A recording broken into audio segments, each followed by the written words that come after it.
Hello, my name is Zachary. I'm one of the clinical counselors here at NeurAlive. I work with youth and adults. In terms of kind of my specializations, I work with trauma and work from a trauma-informed lens. I also work with relationships and connection and disconnection, as well as men's mental health issues, something I'm really interested in helping out with. However, obviously I work with a lot of other things as well, and I'd love to see what it is that you bring to therapy that I can help you with. How I see trauma is something that really impedes your ability to live your everyday life. It's something that comes up and it feels like it's kind of hanging over you like a dark shadow. One of the ways that I like to work with people with trauma is to help them experience the feelings inside their body instead of feeling afraid of what's coming up for them. I think trauma, when we look at it, it's a way of the past kind of continuing to show up. It makes us feel like what happened to us or experiences that we've had haven't left. It's like they're still there haunting us. And I want to give my clients an experience of life that doesn't feel like that's hanging over their head all the time. I think when working with people that are dealing with trauma, a lot of the times it's easy to feel overwhelmed and it can make us feel like we're not present in what we're doing. One of the ways that I like to help my clients with that is to help them get present into the current moment. So that can be through breathing exercises, meditation, which I know for some people is totally their thing, or for other people it's a no-go, and that's completely fair. So what I like to do is present a bunch of different options. Sometimes some things work for someone, and that's fantastic. And for the next person, they couldn't imagine doing this in their entire life. So working with you to help you understand what is it that works for you to make you feel calm, to help you feel centered, and that's what we'll explore. A lot of the times when people feel overwhelmed, they don't even notice that it's happening. So one of the first steps that we have in this process is to help you become aware of what's happening within your body. They have this saying, it's called name it to tame it. So one of the ways that I think working with people, it's important to be able to name what's going on within us. Once we're able to figure that out, we're able to come up with strategies that can help us to mitigate some of that stress and anxiety and that overwhelm that can feel so right at the surface, and help to make it feel like it's something that comes and goes. When we're working with trauma, sometimes we're going to approach some subjects that could be difficult to talk about. However, what I want you to feel is comfortable to be able to explore that. You'll never feel like I'm pushing you farther than you're willing to go. And I also want you to be able to look at our relationship as something that is safe for you, something that you can explore some of these things without feeling just completely overwhelmed the whole time. So yes, there will be some times where it could be difficult to have some of these conversations, but I want you to feel like you're in charge of how fast that goes, the pace that it goes, and what level of depth you want to get to. I remember growing up and, at various times just feeling like the weight of these expectations on what I'm expected to do, how much money I'm supposed to make, the level of fitness I'm supposed to achieve, the way that I treat my friends, relationships, partners. All of these things, these expectations weighed on me for a long time. And I felt very alone in that process. I didn't know how to talk about what I was feeling. I didn't know what was expected of me to feel or how I was supposed to talk about that. And over time, I learned how, but that was a difficult process. And I don't want men to feel like they have to go through that alone. I think the expectation of being a man and dealing with it yourself is something that society has set out and told us is how we're supposed to do it. And I don't want you to feel like that has to be you. I think when society's been pushing us in a certain way to not show vulnerabilities, it can feel as a weakness. However, when you're able to fully explore some of those pieces that vulnerability brings up, it allows you to more deeply connect with the people around you, yourself. It allows you to experience some of the feelings of joy that may have been left out because you were so afraid or nervous about exploring some of those deep and dark and vulnerable feelings. I think in order to feel the real highs that life has to offer, you have to also be open to exploring some of the difficult feelings as well. And what I want you to do is be able to do that in a situation that feels safe and comfortable. Yeah, I think in our world, there's so many messages coming at us from our parents, from friends, from media, from, well, especially social media now, that are telling us what we need to act like and who we need to be and how we need to express things. And it can feel really overwhelming to try to step outside of that.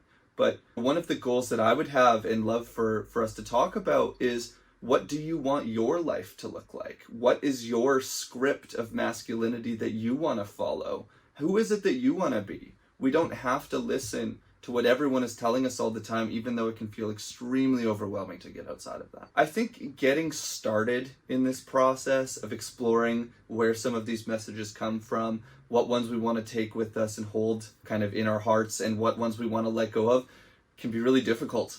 I think that, one, you don't know what questions to ask at times or how you're supposed to feel about them. A lot of these scripts can come into play when we're even co-creating these scripts. So what I want to do is allow you someone to bounce some of these ideas off too. I want you to be able to explore it. We can talk about it and get some ideas of where you want to go with this. It doesn't have to feel so overwhelming to get this process started.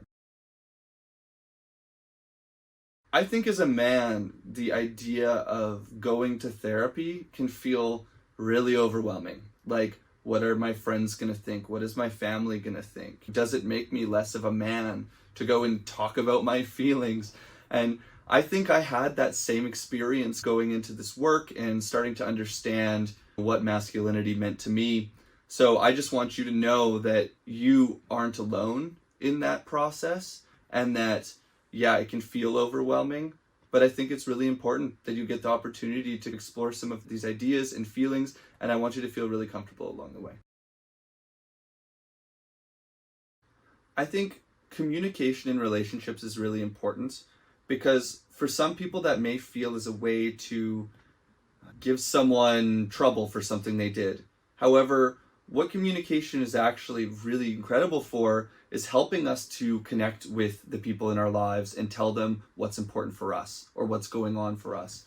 We're not given the tools or the skills right from birth to have that. We learn that from the people around us. And in some ways, there's probably people we learned from that were incredible communicators. And then there's other people we learned from that probably weren't incredible communicators. I think communication is a skill that never ends evolving.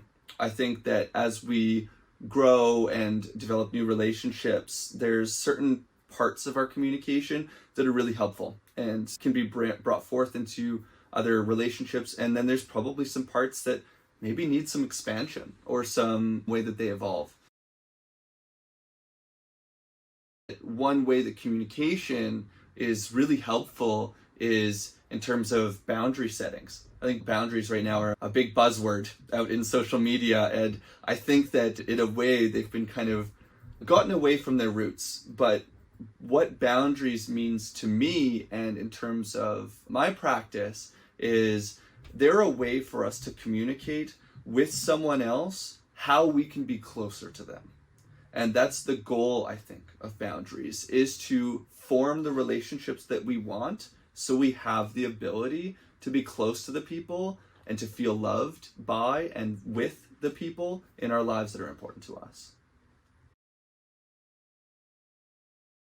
I think that it's easy for us to feel disconnected in our relationships, whether that relationship is with ourselves or whether that's with another person, a parent, a friend, a sibling, or a romantic partner. I think that it's easy to get disconnected, and sometimes it's really hard to reconnect. So what I like to do is help people to learn how to communicate what it is that they need, what it is that they want, and also how to actually say that to our partners or whoever it is that we're talking to.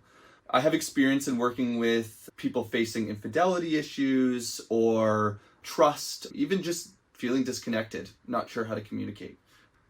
I think most people know what it feels like to lose a really important connection. And that can feel extremely overwhelming and like it will never get better at times. And my goal for you would be to feel that connection, that warmth, that love in your life, and help to rebuild or reconnect with a lot of the relationships that can sometimes feel really lost.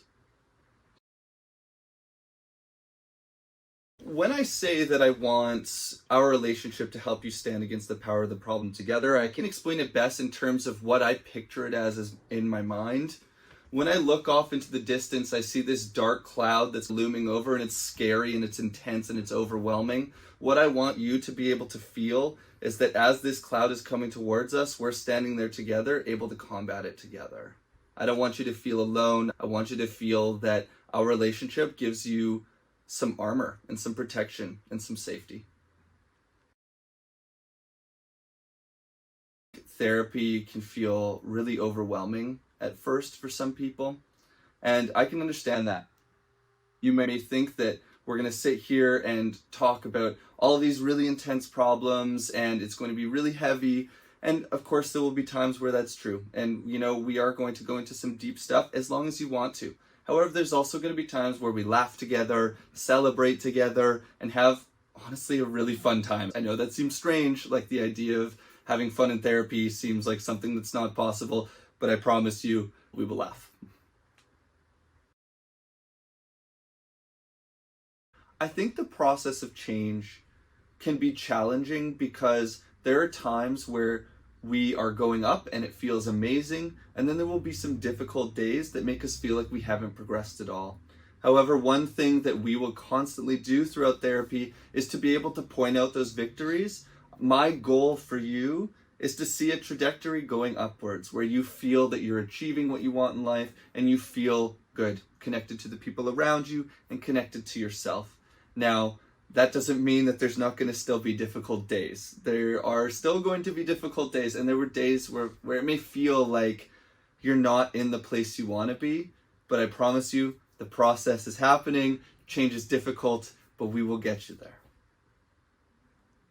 I hope this video has been helpful and gave you some insight into the practice that I have here at NeurAlive.